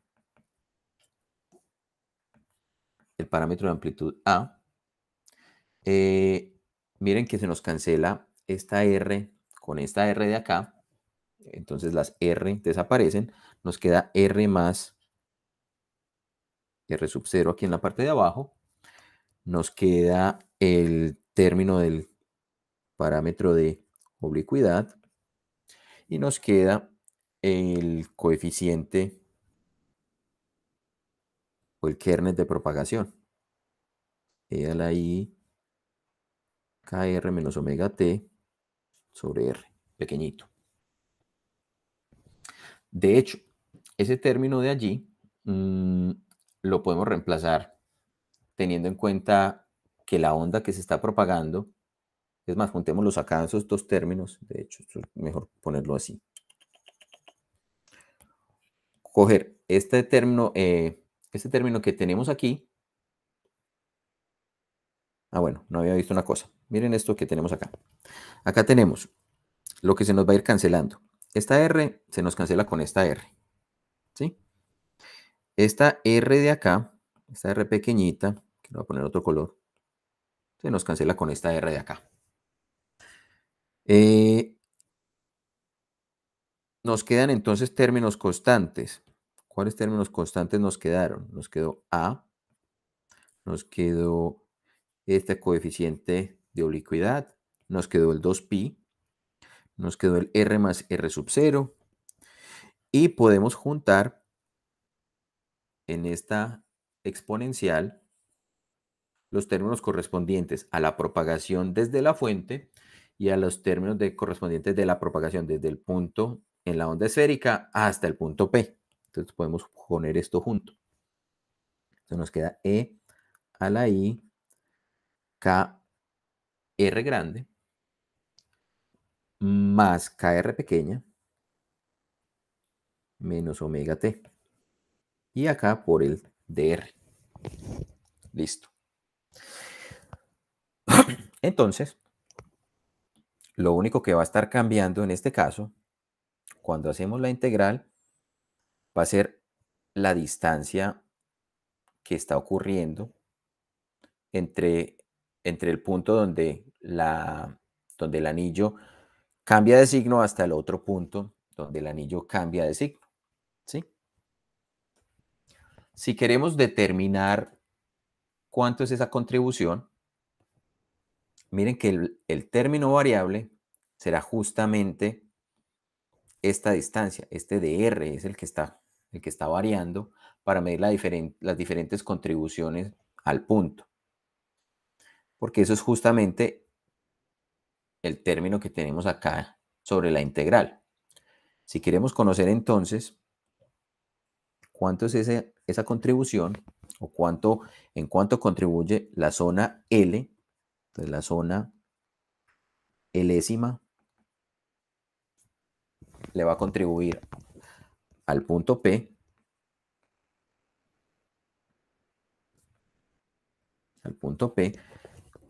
de esta manera. La amplitud es constante, R más R sub 0 es constante, el factor K se convierte en un valor constante porque estaremos considerando el valor de la propagación o el valor del factor de oblicuidad para ese punto particular o para ese anillo en particular, entonces también es una constante. El término E a la I, KR grande menos omega t es constante y únicamente nos va a quedar dentro de la integral E a la I, KR pequeñita por dr. ¿Evaluado entre quién? Recuerden que habíamos dicho que entre un par de posiciones al inicio y al final de la zona, la diferencia era de lambda medios. Entonces yo puedo decir esto es R sub 0 más L menos 1 lambda medios. Y esto es R sub 0 más L lambda medios. Esos serían mis límites de integración. Porque lo único que varía en distancia es lambda medios. Si nosotros recordamos entonces que en este caso K es 2pi sobre lambda, entonces yo puedo reemplazar ese K en el término del exponencial, ¿cierto? Y obteniendo o realizando esa integral, vamos a llegar a que la contribución de la zona L al punto P va a estar dado por ¿quién? Por un término que va a estar cambiando, o por I más bien, ¿sí? I, que sale de la integral. Acá me queda un término K, que es 2pi sobre lambda. Se me cancela el 2pi y me queda un término que va a estar variando de signo. Ese término que va a estar variando de signo va a estar cambiando entre más 1 y menos 1.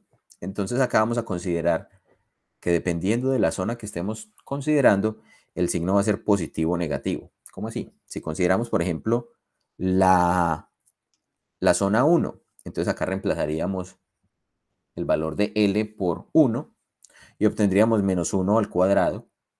Eso sería 1. Entonces el término de esta expresión o la amplitud va a ser positiva. Acá me va a quedar 2 lambda. Me va a quedar la amplitud A. Me va a quedar el caso L. Me va a quedar el término R más R0, pero lo voy a poner por aquí. Porque acá me va a quedar E a la I, K, R más R sub 0 sobre R más R sub 0. Entonces esto se comporta como si fuera una onda esférica, ¿sí? Pero en términos de R más R sub 0 y R más R sub 0. Recuerden que R más R sub 0 es toda esta distancia que tenemos aquí, ¿sí? Entonces sería como una onda esférica con un radio de propagación correspondiente a esa longitud. Y por un término exponencial I a la menos I omega t. Esa sería la forma que va a tener. Miren que acá, de todos estos términos que tenemos acá, los términos que van a estar cambiando entre una fase y otra son justamente este término y este término. Estos dos son los únicos que cambian de un anillo al otro.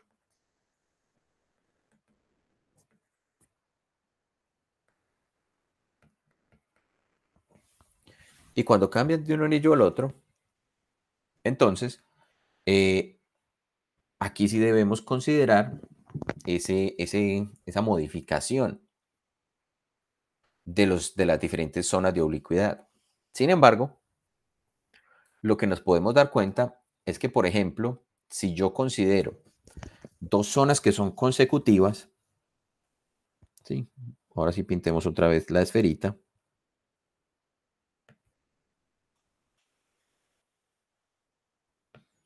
Y vamos a imaginarnos esto. Acá yo tengo una zona que es,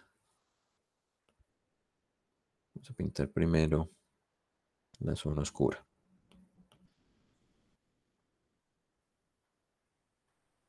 Digamos, una zona oscura rodeada de una zona clara, una zona oscura y así sucesivamente.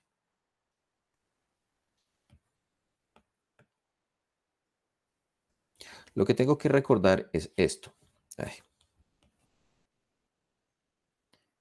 Esta que tengo acá blanca es mi zona 1.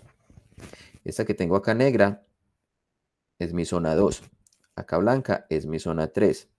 Negra la zona 4. Blanca la zona 5 y así sucesivamente. Entonces, ¿esto en qué me va a afectar? Pues esencialmente que yo tengo que poner acá, o que yo estoy considerando básicamente, cómo es la apertura que estoy poniendo acá.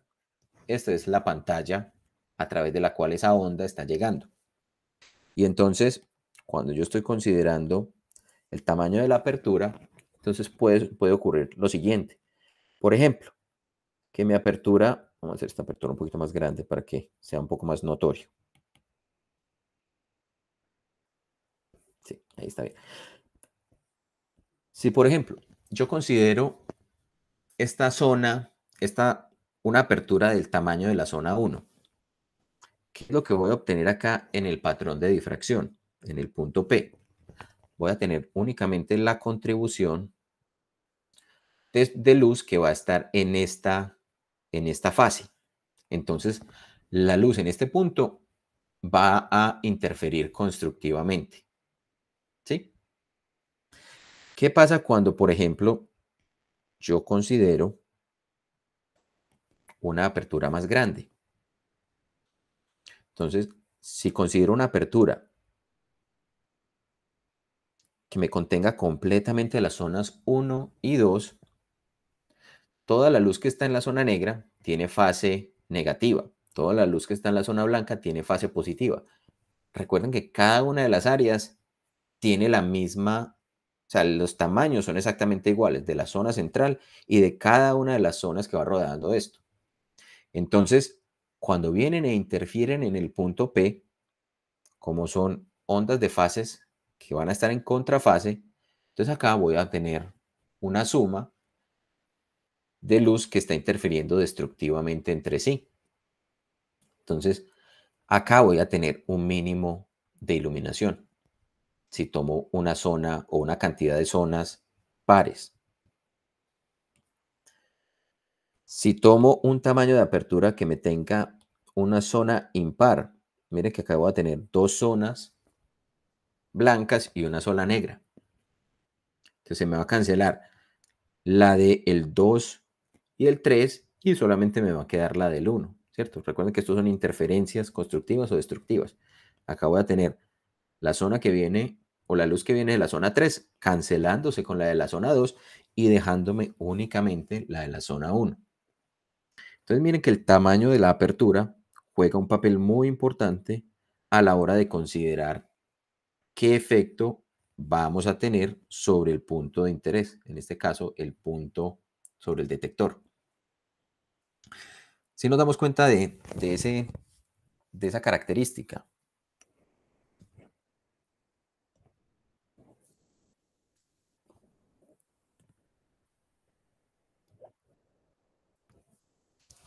Entonces, básicamente, si no han dicho si sí, si no, espero que sí.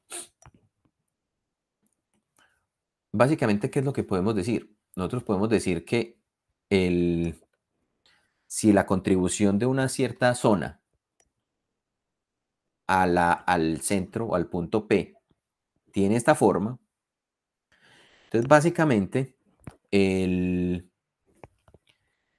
la variación que hay del factor de inclinación de una a la otra son muy cercanas, ¿cierto? Cuando tomo dos zonas consecutivas. Y por lo tanto, es allí donde podemos decir que justamente la enésima zona o la amplitud que esté proporcionando la enésima zona más la amplitud de la zona L más 1 va a ser aproximadamente 0. Entonces allí habrá interferencia destructiva.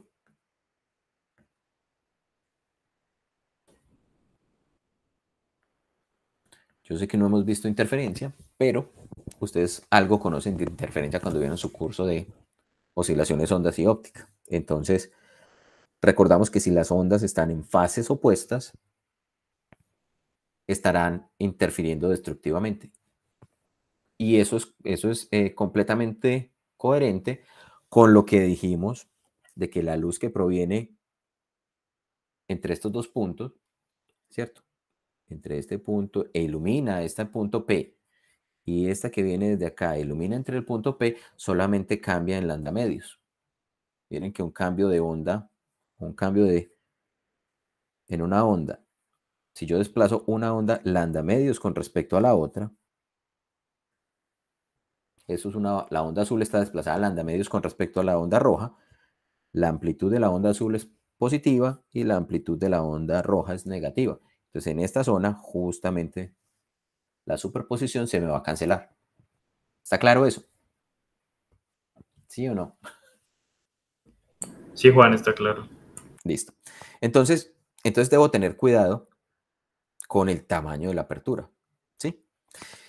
No solo eso, en ocasiones también se puede jugar modificando el elemento o algún elemento que yo ponga en la apertura. ¿Cómo así? Sabemos que si estamos con el tamaño correspondiente, por ejemplo, si tenemos un tamaño de apertura, qué sé yo, que sea de este tamaño, pues voy a tener que considerar un montón de zonas de Fresnel, porque la luz va a llegar a diferentes fases. Pero entonces, ¿qué tal si jugamos y ponemos un elemento justamente en esa posición de la apertura, en ese plano que yo tengo allí, que lo que haga sea precisamente bloquear la luz de ciertas zonas? Entonces, por ejemplo, que bloquee, aquí lo voy a poner en negro, no lo voy a poner ni siquiera en el color translúcido porque no es la fase. Esos son bloqueos como tal de la luz. Entonces voy a impedir que la luz que tiene cierto tipo de fase pueda pasar. Entonces, si yo alineo adecuadamente, por ejemplo, mi elemento, este elemento que puede ser, no sé, una película con algún tipo de translucidez, algo así como de este estilo, algo que yo ponga allí, qué sé yo, vámonos al caso extremo, una laminita de vidrio con zonas oscuras.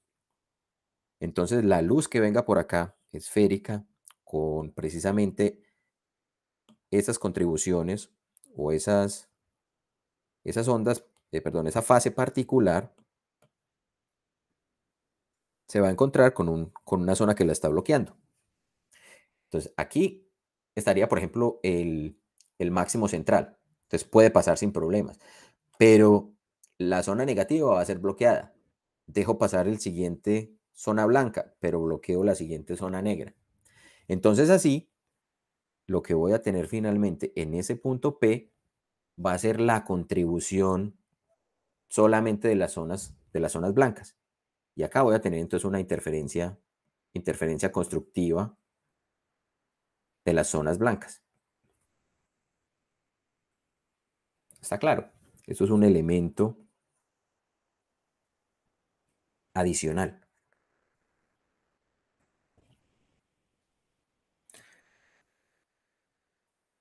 O lo que es mejor, también podríamos poner un elemento diferente que lo que haga sea lo siguiente, que lo que haga sea, recuerdan que por acá, vamos a devolvernos un poquito, les refresco la memoria. Por aquí hablamos de que yo puedo jugar con la fase, poniendo un elemento allí. ¿Sí?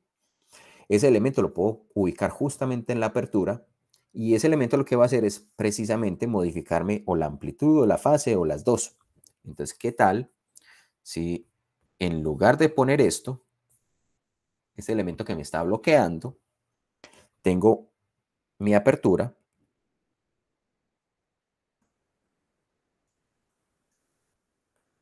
en el plano de la apertura y allí voy a poner un objeto. Vamos aquí. Un objeto que simplemente permita el paso de la luz, pero que tenga además unas ciertas zonas. Esta zona me quedó muy gruesa.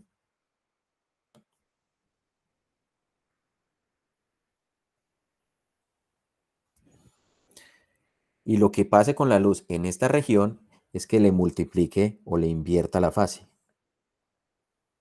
el signo de la fase. Y eso lo hace justamente en estas regiones. Entonces lo que estoy logrando es que la contribución a este punto P se me genere con todos los elementos en fase. O sea, toda la luz que va a atravesar este elemento que puse aquí va a estar en fase y va a interferir constructivamente allí. Entonces, todos estos son elementos de lo que se conoce como óptica difractiva. Esa óptica difractiva que fue, ¿cierto?, prácticamente desarrollada por el mismo Fresnel, son elementos que nos permiten jugar con la fase de la luz para obtener también entonces la superposición o el bloqueo de ciertas regiones y mejorar entonces la iluminación que atraviesa o que se está difractando a través de un elemento. Listo. Mm, Les voy a presentar por acá. A ver, por aquí pasemos rápidamente algunos de esos elementos que tenemos allí.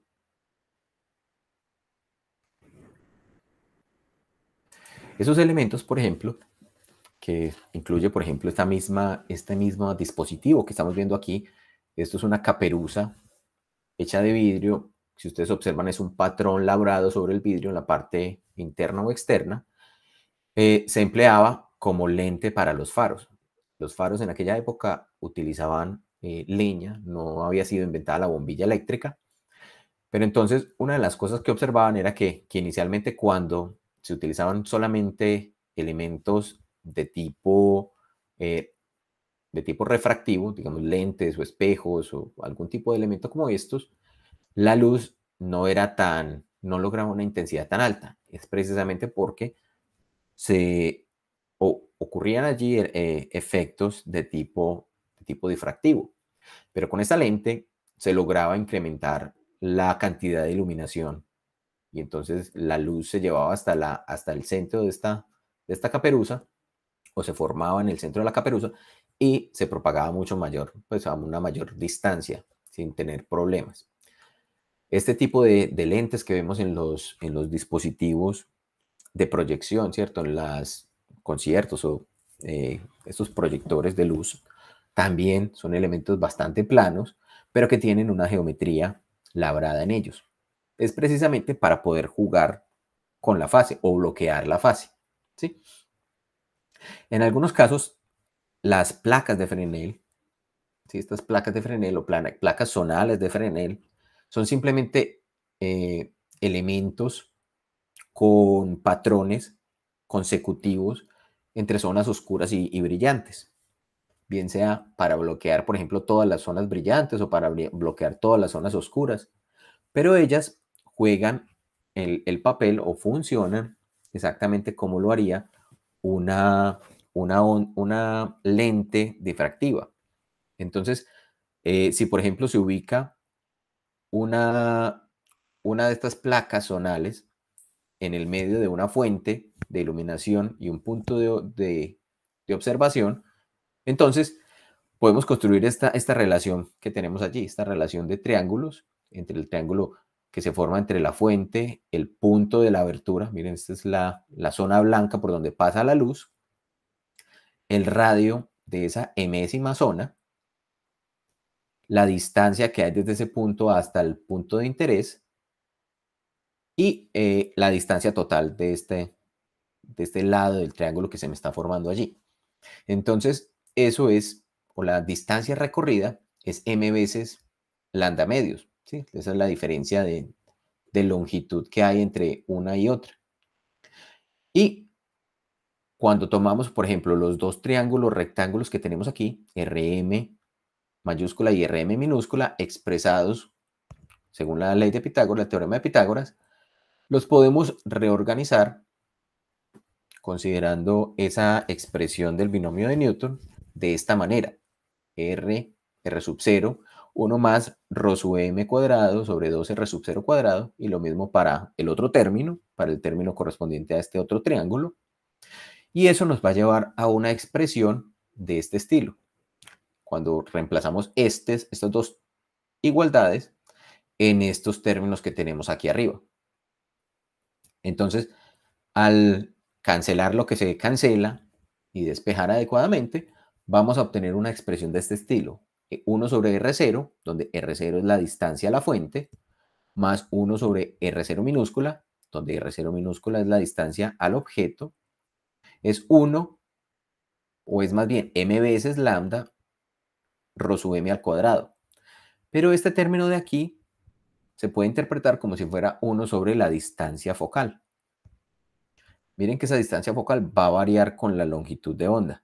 Entonces, si yo quiero que toda la luz que yo emita desde esta fuente se concentre en un solo punto, debo considerar la longitud de onda monocromática. O sea, tengo que poner una única longitud de onda.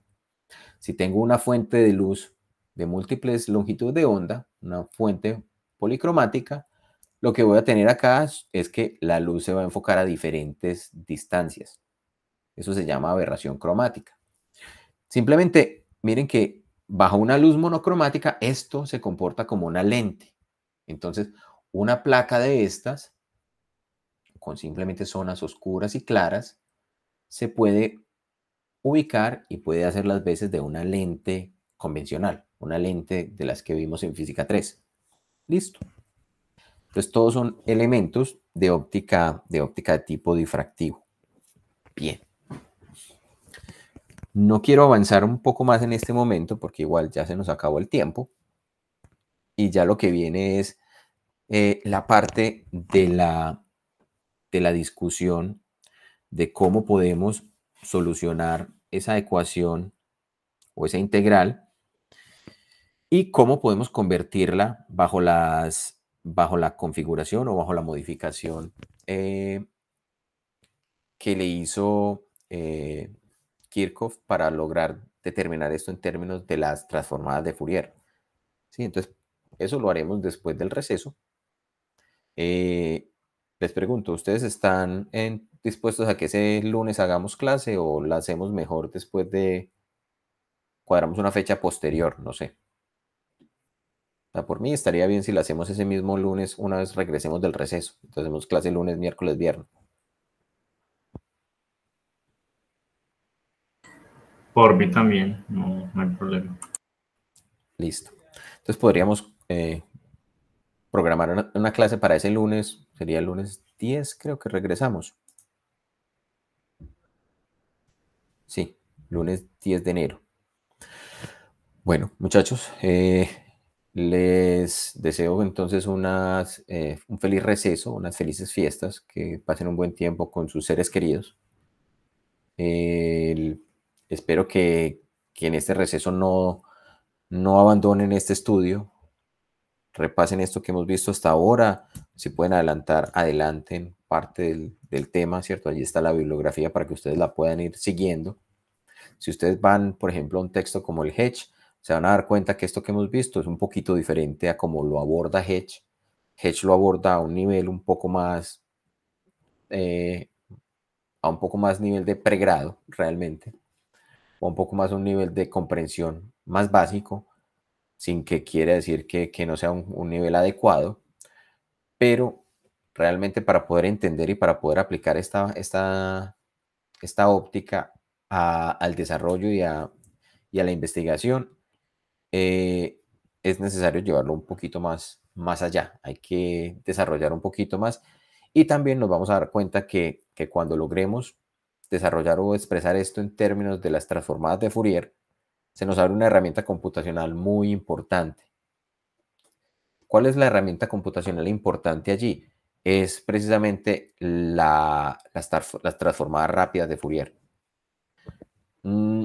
Hay una forma de resolver esta transformada de Fourier. Esto que estamos viendo en este momento, miren que tiene que ver o únicamente me está considerando la contribución de las zonas a un punto P particular, con la condición además de que ese punto P sea el punto central.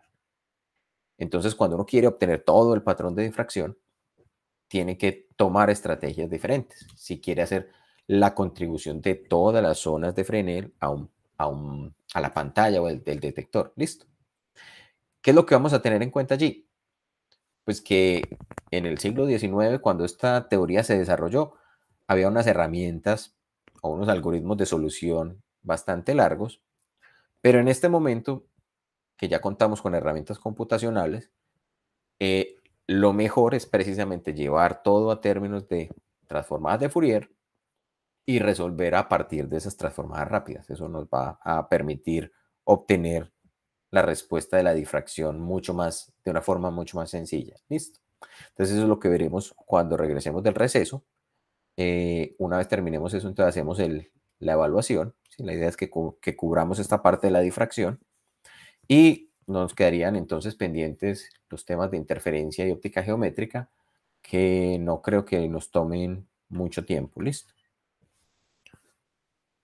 Bien.